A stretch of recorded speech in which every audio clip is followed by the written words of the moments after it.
अब हम बात करते हैं एक्सरसाइज 1.2 की, और 1.2 में आपका क्वेश्चन नंबर फर्स्ट है। इसमें भी कुछ स्टेटमेंट्स दिए गए हैं आपको, जिसमें से फर्स्ट स्टेटमेंट आपको दिया गया है कि every irrational number is a real number. तो आपको बताना है कि ये ट्रू है या फॉल्स है। चलिए बात करते हैं। स्टेटमेंट कहता है कि हर एक इरेशनल नंबर आपका रियल नंबर होता है। तो सबसे पहले हमको ये पता होना चाहिए कि रियल नंबर क्या होता है। रियल नंबर रियल नंबर जो होता है उसमें सारे के सारे इरेशनल नंबर होते हैं और रैशनल नंबर होता है। मतलब rational number plus irrational number equal to real number. तो जितने भी रैशनल नंबर होंगे और जितने भी इरेशनल नंबर होंगे वो सारे के सारे क्या होते हैं, आपके रियल नंबर होते हैं। तो आप क्या कहेंगे, यस, ये स्टेटमेंट क्या है आपका, ट्रू स्टेटमेंट है। क्यों? क्योंकि since the collection of rational and irrational numbers is said to be real numbers. ठीक है, समझ में आ गया आप लोगों को कि रैशनल नंबर और इरेशनल नंबर दोनों को मिला दो तो क्या बन जाता है, आपका रियल नंबर बन जाता है। तो पक्की बात है कि सारे के सारे रैशनल नंबर क्या होंगे, आपके रियल नंबर होंगे, और सारे के सारे इरेशनल नंबर भी आपके क्या होंगे, रियल नंबर होंगे। अब आपका सेकंड स्टेटमेंट क्या है, सेकंड स्टेटमेंट पढ़ने की कोशिश करते हैं कि every point on the number line क्या थी, मैंने आपको कुछ देर पहले बताया था, है ना। इस तरह की नंबर लाइन बनाई थी अपन ने, जिसमें सेंटर में 0 था, इस तरफ सारे प्लस के नंबर थे, इस तरफ सारे माइनस के नंबर थे, है ना। यहाँ आपका इन्फिनिटी, यहाँ पे आपका माइनस इन्फिनिटी, यहाँ 1 2 3 इस तरीके से चलेंगे, यहाँ पे -1 -2 इस तरीके से चलेंगे। क्लियर आपको ये चीज़? तो क्वेश्चन आपसे पूछता है, ये स्टेटमेंट आपसे बोलता है कि इस नंबर लाइन पर जो भी पॉइंट है ना, वो रूट m के फॉर्म में है। किस फॉर्म में है? रूट m के फॉर्म में है, जिसमें m आपका नेचुरल नंबर होना चाहिए। m क्या होना चाहिए, आपका नेचुरल नंबर होना चाहिए। चलिए चेक कर लेते हैं। तो अगर मैं आपको बोलूं कि अगर m नेचुरल नंबर होगा, तो आपको पता है कि नेगेटिव नंबर्स आपके क्या नहीं होते, नेचुरल नंबर नहीं होते हैं। तो स्टेटमेंट पहले ही गलत हो गया। और नंबर लाइन पे तो सारे नेगेटिव नंबर्स भी हैं, पॉजिटिव नंबर्स भी हैं, इवन 0 भी है, पर जो नेचुरल नंबर है वो कहाँ शुरू होते हैं, आपके 1 से शुरू होते हैं। तो नेगेटिव नंबर्स आपके क्या नहीं हो सकते, नेचुरल नंबर नहीं हो सकते। इसलिए नंबर लाइन पे जितने भी पॉइंट हैं वो सारे के सारे इस फॉर्म में नहीं हो सकते, क्योंकि आपको m क्या बोला गया, इसमें नेचुरल नंबर बोला गया है ना। तो आप क्या लिखेंगे, ये स्टेटमेंट आपका कैसा है, ये स्टेटमेंट आपका फॉल्स स्टेटमेंट है। मैं यहां लिख देता हूं, स्टेटमेंट कैसा है आपका, स्टेटमेंट आपका फॉल्स स्टेटमेंट है। Since negative number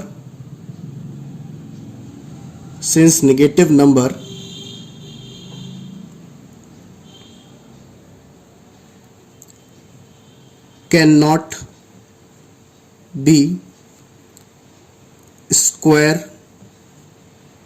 root of any natural number। Clear है आपको ये चीज? चलिए अब स्टेटमेंट नंबर 3 की तरफ बढ़ते हैं। थर्ड स्टेटमेंट आपका पूछता है कि every real number is an irrational number. तो आप ही बताइए, स्टेटमेंट बोल रहा है आपका कि सारे के सारे रियल नंबर इरेशनल होते हैं। अभी कुछ देर पहले मैंने बताया कि इरेशनल नंबर और रैशनल नंबर मिलकर रियल नंबर होते हैं। तो सारे के सारे रियल नंबर इरेशनल नहीं हो सकते, क्योंकि इसमें से कुछ रैशनल नंबर भी तो होंगे।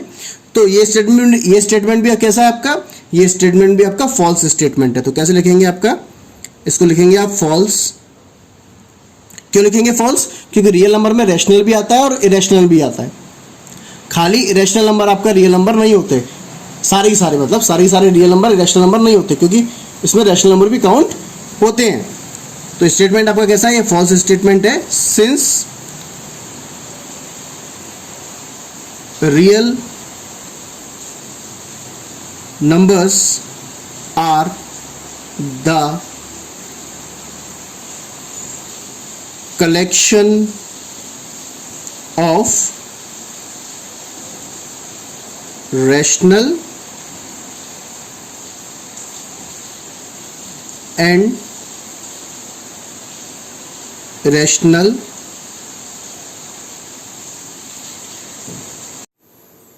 तो स्टूडेंट्स अब हम बात करते हैं क्वेश्चन नंबर सेकेंड की। क्वेश्चन नंबर सेकेंड में आपसे पूछा गया है, are the square roots of all positive integers irrational? If not, give an example of the square root of a number that is a rational number. कि क्या सभी positive integers के square root अगर आप निकाल लें तो क्या वो इरेशनल होते हैं? आपको बताना है हाँ या ना।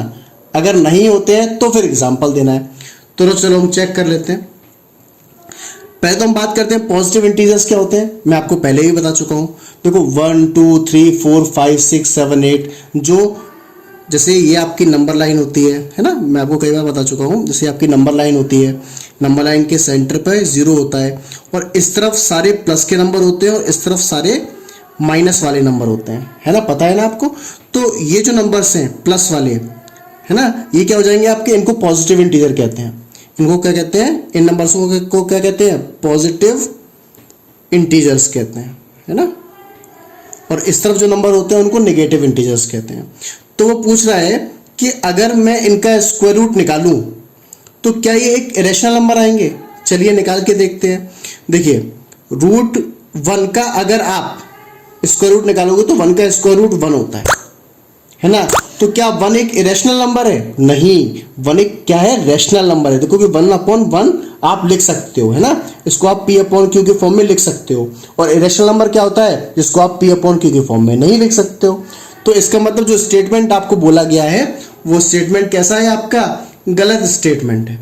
क्लियर है। चलिए, उसमें बोला गया था सारे के सारे पॉजिटिव इंटीजर्स, है ना, क्या आपके इरेशनल होते हैं? तो आप क्या बोलेंगे, नहीं होते हैं। तो आप कैसे लिखेंगे इसको कि square root of all positive integers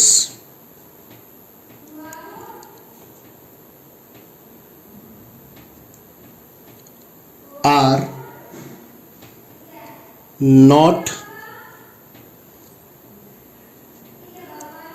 irrational number।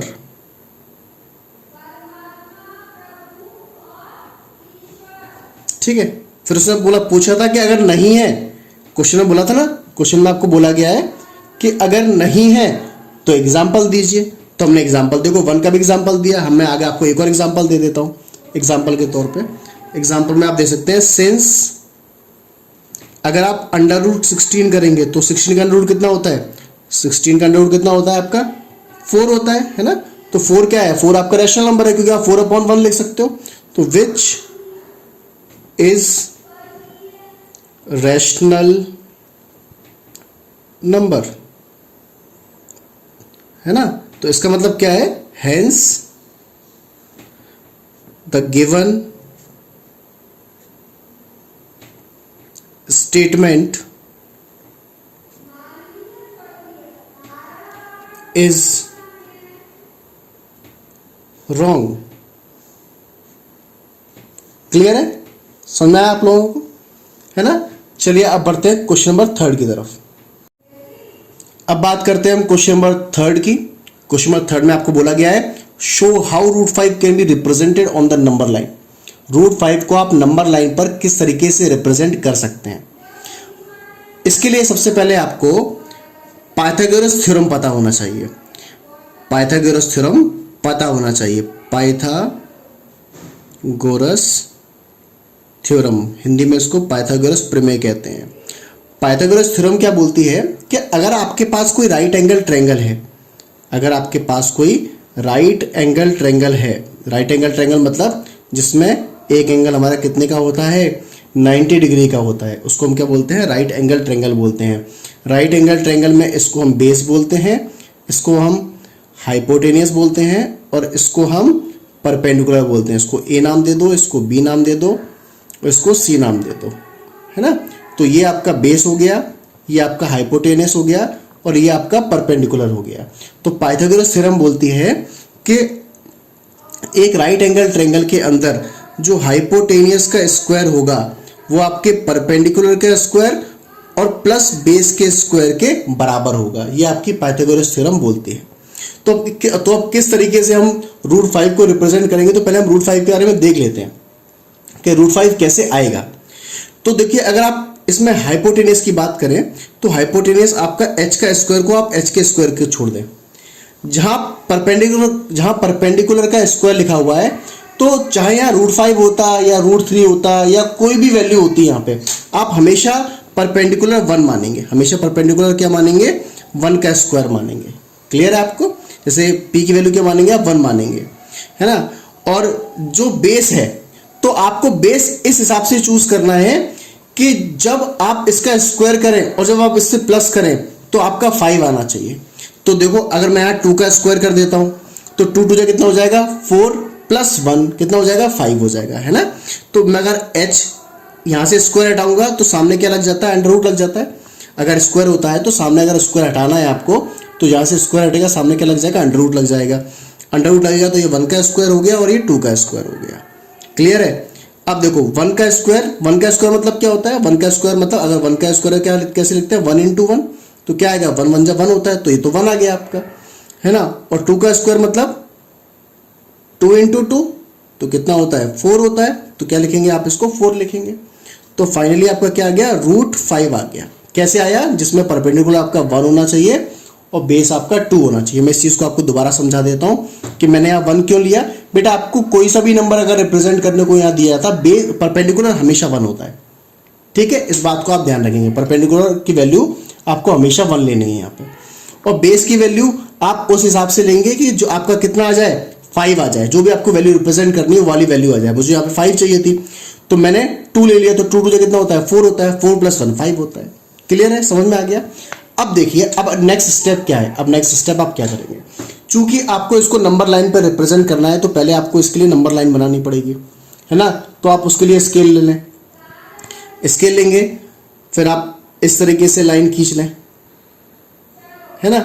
और बिल्कुल ध्यान रखें, सेंटीमीटर का ध्यान रखें। जैसे देखिए, 1 लिखा है, फिर यहाँ 2 लिखा है, फिर यहाँ 3 लिखा है, यहाँ 4 लिखा है, यहाँ 5 लिखा है, यहाँ 6 लिखा है, 7 8 9 10, है ना।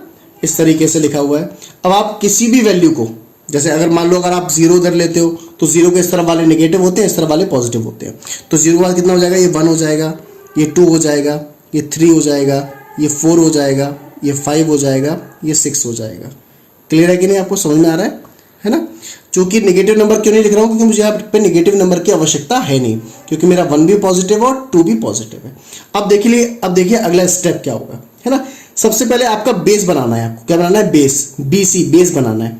तो बेस जो है आपका, आपने b की वैल्यू कितनी ली है? देखो, b की वैल्यू आपने कितनी ली है? b की वैल्यू आपने 2 ली हुई है ना। तो आप पहले ओरिजिन से, जो आपने 0 माना है ना, ये 0 का आप ओरिजिन बोलोगे। क्या बोलोगे? 0 का आप ओरिजिन बोलोगे। तो आप यहां से पहले 2 सेंटीमीटर नप लोगे। तो जैसे 1 यूनिट आपका ये हो गया 0 से 1, और 1 से 2 हो गया, है ना। तो आप इसको चाहो तो इसको मैं O0 और इसको एक और नाम दे देता हूँ, O नाम दे देता हूँ, है ना। और इसको नाम दे देते, इसको दे देते हैं अपन B नाम दे देते हैं इस वाले पॉइंट को। तो यहां से यहां तक कितना हो गया आपका? 2 सेंटीमीटर हो गया, है ना। अब यहां से आपका क्या बनेगा? परपेंडिकुलर बनेगा यहां से। तो परपेंडिकुलर कितना है आपका? परपेंडिकुलर 1 सेंटीमीटर है। तो देखिए, मैं स्केल उठाया मैंने, और स्केल से कितना बना लिया मैंने? यहाँ पे 1 सेंटीमीटर बना लिया, है ना। ये बिल्कुल आपका 90 डिग्री बनेगा, है ना। तो आप इसको स्केल से ना बनाए तो चांदी से बनाए। किससे बनाए आप? चांदी से, D से बनाए, ठीक है। उसके बाद आप इसको भी नाम दे दीजिए, इसको आप A नाम दे दीजिए, और इसके बाद आप इसको जोड़ दीजिएगा O से A को, है ना। मेरे पास यहाँ पे D है नहीं है, तो आप यहाँ पे D रखेंगे बिल्कुल सेंटर पे, और फिर ऊपर सीधी लाइन खींच देंगे। तो आपको 90 डिग्री पे आपको बनाना है ना। तो ये आपका 90 डिग्री बन जाएगा। तो अब आपका ये कितना यूनिट है? ये आपका 2 यूनिट हो गया, है ना। ये आपका कितना यूनिट हो गया? आपका 2 यूनिट हो गया, है ना। 2 यूनिट मतलब 2 सेंटीमीटर हो गया आपका। और ये कितना हो गया आपका? 1 हो गया, है ना।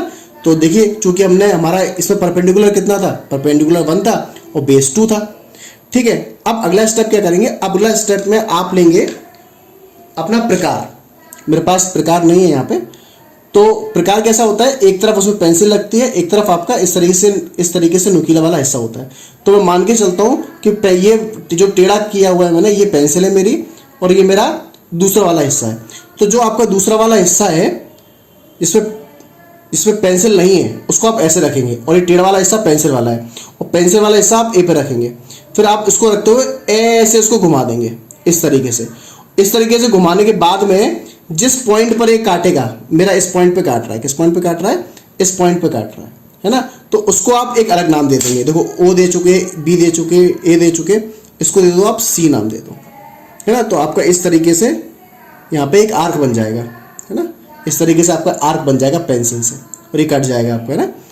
तो अब देखो ओ ए, ये जो आपका बन रहा है ओ ए, 1 ये रहा, सॉरी ये 2 यूनिट है आपकी, ये 2 यूनिट है, ये 1 यूनिट है, तो ये कितना हो जाएगा आपका 5 होना चाहिए, है ना।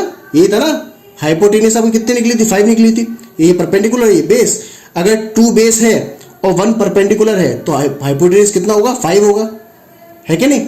चलिए, तो अब आप क्या करेंगे, हाइपोटेनस कितना होगा, सॉरी √5 होगा आपका, है ना। अब आप क्या करेंगे, जितना आपका ओ ए होगा, जितना आपका ओ ए होगा, उतना ही आपका क्या होगा, ओ सी होगा, जो आपका पॉइंट बना है ना, क्योंकि आर्क सेम होते हैं। तो इस तरीके से देखो ओ ए किसके बराबर आ गया, ओ सी के बराबर आ गया, जो किसके बराबर है, √5 के बराबर है। उम्मीद है आप लोगों को समझ में आ गया होगा, है ना, कि किस तरीके से हमने √5 को रिप्रेजेंट किया।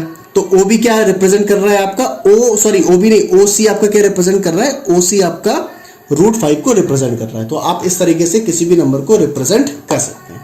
चलिए, इसी के साथ ही आपका ये चैप्टर भी, ये एक्सरसाइज भी एंड होती है। नेक्स्ट जो आपका इसमें 4th क्वेश्चन है वो एक्टिविटी है, तो वो आप कभी भी कर सकते हैं, मैं आपको अलग क्वेश्चन में बता दूंगा। फिलहाल आपका ये एक्सरसाइज खत्म हो गया है और अब हम नेक्स्ट एक्सरसाइज 1.3 की तरफ बढ़ेंगे।